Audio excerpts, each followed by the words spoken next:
Aula de tecido nervoso, parte 4, importância do citoesqueleto e impulsos nervosos. Os neurônios, assim como muitas células do corpo, são compostos por citoesqueleto. E o citoesqueleto é dividido em alguns filamentos, como os filamentos de microtúbulos, filamentos intermediários e filamentos de actina. No neurônio, esse citoesqueleto é responsável por sua forma, motilidade e transporte.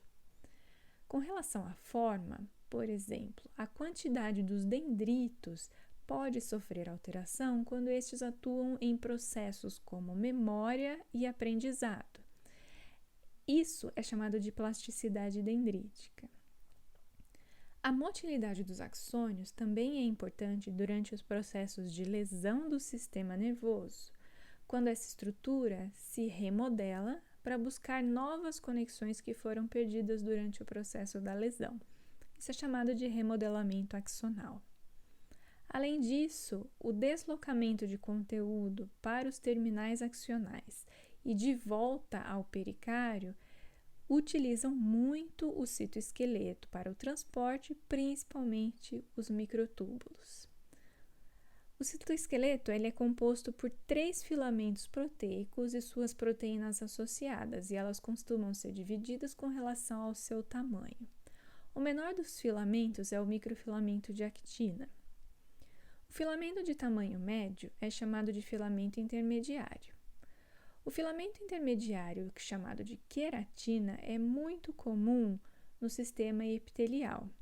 Porém, nos neurônios, no sistema nervoso, existem conjuntos específicos de filamento intermediários, e é muito mais provável encontrar filamentos como nestina e internexina nessas células, por exemplo. O maior dos 3 filamentos são os microtúbulos. Os microtúbulos são muito importantes no neurônio porque eles estão em toda a extensão do axônio e eles que são usados para o transporte de substâncias do corpo celular até a periferia do neurônio, que são os terminais axonais, e vice-versa. Como eu disse, os microtúbulos são importantes para o movimento de organelas, principalmente na região do axônio. Como nós sabemos, o neurônio é uma célula que produz muita substância, então tem uma alta taxa de síntese, principalmente no corpo celular, chamado de pericárdio. As substâncias produzidas no corpo celular são carregadas através do axônio até os terminais axonais. Esse processo é chamado de transporte anterógrado. Então, o que parte do corpo celular até o terminal axonal parte através do processo anterógrado. O que parte nesse processo? Muitas proteínas e vesículas carregadas de conteúdos, como, por exemplo, os neurotransmissores. O transporte contrário, que leva as substâncias do terminal axonal de volta para o pericárdio, é chamado de transporte retrógrado. O que é transportado nesse processo? Membranas que vão ser reutilizadas e organelas vazias ou que vão ser absorvidas pelo pericárdio e reprocessadas. Esse transporte é feito através de proteínas específicas chamadas de proteínas motoras. Então, o processo ou transporte anterógrado que carrega proteínas e vesículas, por exemplo, que vão do corpo celular até o terminal axonal, utilizam proteínas conhecidas como, por exemplo, proteína cinesina. O transporte anterógrado, como eu disse, tem essa proteína cinesina, que é uma proteína motora que utiliza o ATP, e na presença do ATP, ela muda sua conformação e ela consegue se movimentar pelo citoesqueleto de microtúbulo. O transporte contrário, que é o transporte retrógrado, que vai trazer de volta membranas e organelas para o pericárdio, é promovido por uma proteína chamada dineína, por exemplo. A dineína também é uma proteína motora que utiliza ATP.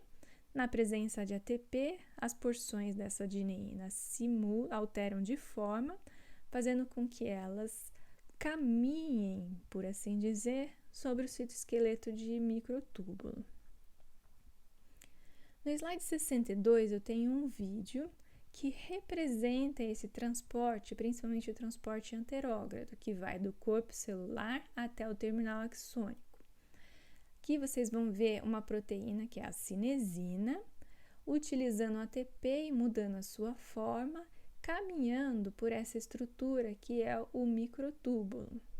Eu vou passar o vídeo, é uma parte de um vídeo. Essa aqui então é a proteína motora, carregando uma vesícula, e vocês podem ver que na sua porção mais inferior tem alteração de morfologia ou de forma conforme o uso de ATP.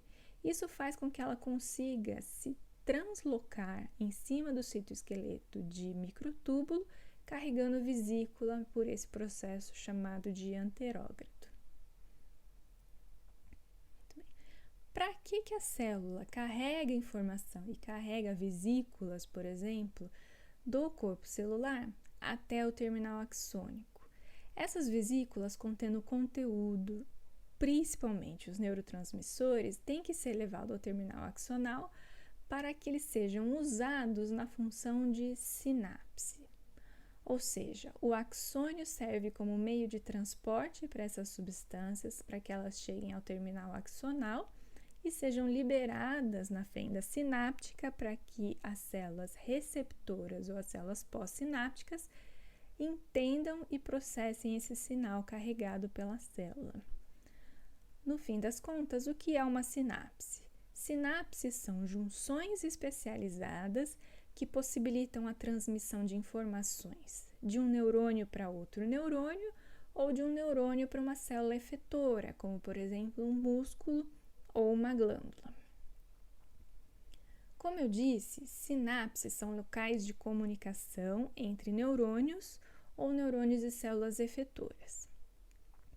Essas sinapses podem acontecer de formas diferentes. Por exemplo, elas podem acontecer através de contato direto ou por proximidade de duas células, formando uma estrutura chamada de fenda sináptica. Nesse caso, quando a célula se aproxima da outra e forma essa estrutura chamada fenda sináptica, a célula pré-sináptica ou neurônio sinalizador libera o seu conteúdo, que são os neurotransmissores, nessa região.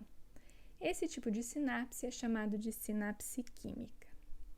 Em contrapartida, quando as células fazem contato direto, elas fazem esse contato através de junções comunicantes, e esse tipo de sinapse é chamado de sinapse elétrica. Independente se é uma sinapse química ou uma sinapse elétrica, ambas são compostas por terminais pré- e pós-sinápticos. Como exemplo, a sinapse química, os axônios de um neurônio pré-sináptico vai conter vesículas com neurotransmissores. Aqui no slide 65, eu trago duas imagens de microscopia eletrônica de transmissão, mostrando terminais pré-sinápticos de neurônios de neocórtex de camundongo, contendo vesículas com um neurotransmissor chamado de glutamato. Então, nas setas vermelhas estão apontadas as porções pré-sinápticas com as vesículas. Abaixo nós temos as regiões de fenda sináptica e logo em seguida os neurônios pós-sinápticos, ou seja, os dendritos dos neurônios pós-sinápticos. Também aqui nesse mesmo slide eu mostro na região direita um outro exemplo de neurônio pré-sináptico contendo vesículas com um neurotransmissor chamado GABA, também a fenda sináptica e o neurônio pós-sináptico que vai receber essa informação. O estímulo para que a sinapse aconteça, ele é carregado através do axônio da célula por meio de alterações no que nós conhecemos como potencial de membrana. O que é um potencial de membrana? É uma medida de um potencial elétrico que a célula apresenta, gerado pela carga elétrica dos seus íons. Então, faz-se uma quantificação da porção interna de um axônio, por exemplo, e a carga elétrica externa, e isso é chamado de potencial de membrana. O potencial de membrana pode ser encontrado de duas formas, como o potencial de repouso, quando a célula não está transportando o sinal, e um potencial de ação, quando essa célula carrega a informação até o terminal axônico para disparar uma sinapse. Em repouso, o interior da célula neural é mais negativo do que o seu exterior. Por exemplo, dentro da membrana de um axônio, existe maior presença do íon potássio. E o sódio está mais presente ou em maior quantidade no exterior da célula. Essa alteração de íons faz com que a carga interna da membrana e externa sejam diferentes. Quando se mede esse potencial, nós percebemos que o potencial de repouso da célula é de aproximadamente 65 mV negativos. Quando o neurônio é estimulado e precisa transportar a informação até o terminal axônico, os canais iônicos se abrem e ocorre então um influxo do íon sódio que estava na região externa. Então, a partir da abertura dos canais, esse íon entra para a parte interna da membrana celular e a sua composição iônica agora sofre uma alteração. Nesse caso, temos mais íon sódio na região interna, mudando o potencial elétrico dessa célula. O influxo de sódio vai modificar o potencial de repouso e o interior da célula então se torna positivo. De menos 65 ele passa a mais 30 mV. Isso pode gerar um potencial de ação. Esse potencial de ação vai ser transmitido como um impulso nervoso até a extensão mais periférica ou o terminal axonal de um neurônio. Essa mudança de potencial é carregada ao longo de todo o axônio. No slide 70 tem um esquema representativo dessa alteração, mostrando que a célula, no seu potencial de repouso por volta de menos 65 mV, ela está nesse estado quando não existe um estímulo. Na presença de um estímulo elétrico, na presença de algum estímulo, acontece a abertura dos canais iônicos, o influxo de sódio e a alteração do potencial da membrana.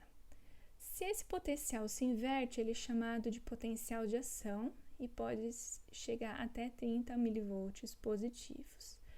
Depois que a informação é passada, a célula retorna lentamente ao seu potencial de repouso, esperando o próximo sinal. A membrana, então, vai despolarizando com esse potencial de ação e carregando o impulso nervoso até o terminal axonal. Essa despolarização chega na membrana do terminal axônico e lá vai encontrar alguns canais de cálcio dependentes de voltagem. Esses canais, por conta da alteração do potencial da membrana, eles se abrem e o cálcio entra para o interior da célula no citoplasma do terminal axonal. O aumento de cálcio no citoplasma do axônio pré-sináptico vai estimular o transporte das vesículas para o terminal sináptico e, consequentemente, a liberação do conteúdo dessas vesículas para o meio extracelular. Lembrando que o conteúdo extracelular está próximo da célula pós-sináptica, numa região chamada de fenda sináptica.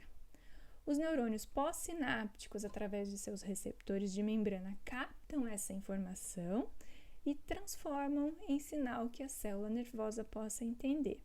Isso dispara um próximo sinal para células subsequentes, formando uma cadeia de comunicação.